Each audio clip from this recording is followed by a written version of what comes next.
Olá, tudo bem? Chegamos aqui ao capítulo 21 e aqui começam algumas instruções sobre leis a respeito do que o povo já vivia, né? Que existia lá entre o povo hebreu, que saiu do Egito, entre os israelitas. Então eu marquei algumas partes importantes aqui, como o verso 2: quando comprares um escravo hebreu, 6 anos ele servirá. Contudo, no sétimo ano sairá livre, sem pagar nada pela liberdade. Então existia ali entre aquele povo práticas de escravidão e chamada também escravidão de serviço, né? Você prestava 7 anos de serviço, às vezes para pagar dívida que estava devendo. Então existia ali, Deus criou regras para que fosse tratado. Hoje em dia essas regras não, essas leis a respeito disso não nos servem de absolutamente nada, porque nós não temos tais regimes como esse, né? E algumas pessoas confundem, né? Acham que Deus está ali, digamos assim, aprovando a escravidão, mas não, a escravidão, como nós sabemos, é uma mácula, uma ferida do mundo todo, né? Em todo o mundo as pessoas praticam esse mal e até hoje as pessoas sofrem por causa desse mal, da escravidão que aconteceu e que às vezes em muitos lugares do mundo ainda acontece.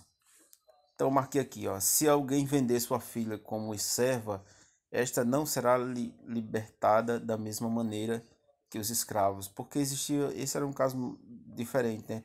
Porque muitas vezes a serva, ela era tomada como esposa, como concubina, como diz aqui, ou era dado ao filho, né? Então existia ali certa diferença para que entre escravos homens e escravos mulheres, entre família. Então Deus está aqui instruindo, né? Se você ler melhor, você vai compreender, instruindo e dando aqui alguns direitos para que não se pudesse fazer tudo, né, com escravos, que o dono não pudesse maltratá-los, que e tem leis aí também a respeito de que se o machucasse, se o açoitasse, né, se ferisse, diz que se ferisse o olho tal, ele teria que ser liberto. Se arrancasse algum dente, ele teria que ser liberto. Então, Deus traz ali várias leis, né? E aqui há também sobre as penalidades de algumas agressões. Por exemplo, quem ferir qualquer outra pessoa e provocar sua morte será morto também. Então existia ali a pena capital, ou seja, a mesma retribuição. Ou seja, se você matou alguém, então você vai sanar aquele, tentar sanar aquele mal que você fez com sua própria vida. Então isso era lei entre eles. E assim, se alguém matar outro por astúcia, tu arrancarás até mesmo do altar para que sumariamente seja executado. Então existia aquela astúcia, né? De premeditar um crime e depois vai, digamos assim, vai lá no altar e se apega aos chifres do altar. Essa pessoa não é tida como inocente, ela terá que sair dali, ela não pode ser morta ali, mas ela terá que sair dali. Tem outras aqui, ó, quem amaldiçoar seu pai ou sua mãe será morto. Isso aqui tá no mandamento também. 23 aqui, ó. Mas se houver dano maior, então dará vida por vida. Então tá falando aqui sobre se um homem brigarem e ferirem uma mulher grávida, né? E ela chegar a perder, né? Ali terá uma indenização, será obrigado a indenizar e o que lhe exigir o marido da mulher e pagará o que os juízes lhe determinarem. Então, e se houver dano maior que isso, a mulher, caso perder a vida, também ele perderá a vida, né? Então, o que diz a Bíblia? Olho por olho, dente por dente, pé por pé. Queimadura por queimadura, ferida por ferida, golpe por golpe. Aqui essa parte aqui, se for ferido no olho, né, será libertado, né? E aqui também tem a questão do boi, né?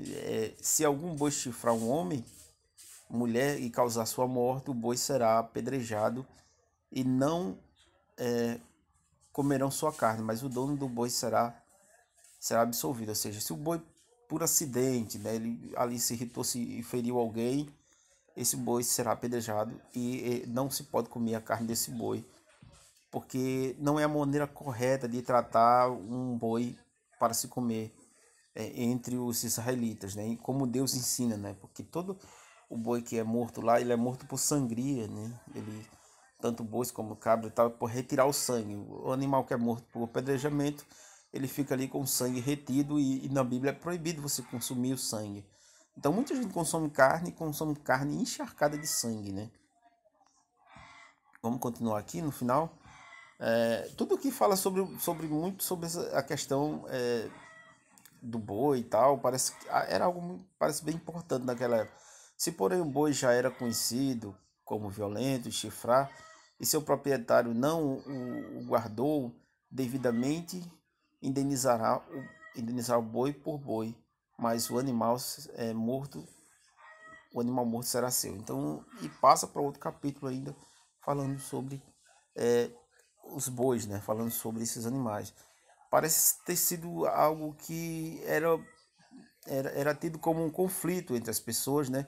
Essa questão dos animais. E isso é importante porque poderia gerar até mesmo brigas, né? Assassinatos, violência, né? Então, Deus ali ele traz essas regras para que as coisas fossem feitas não desordenadamente, né? Então você tem a questão da escravidão, o povo hebreu, você vê desde o início que Israel entra no Egito, eles estão ali se beneficiando com escravidão das outras pessoas, né? O próprio José tornou muitas pessoas escravas de Faraó, e ali é algo complicado. Depois eles passam também a sofrer com o mal da escravidão. Mas é isso, vamos depois para o próximo capítulo e a gente vai aprender mais sobre as leis e as regras que Deus impôs ao povo.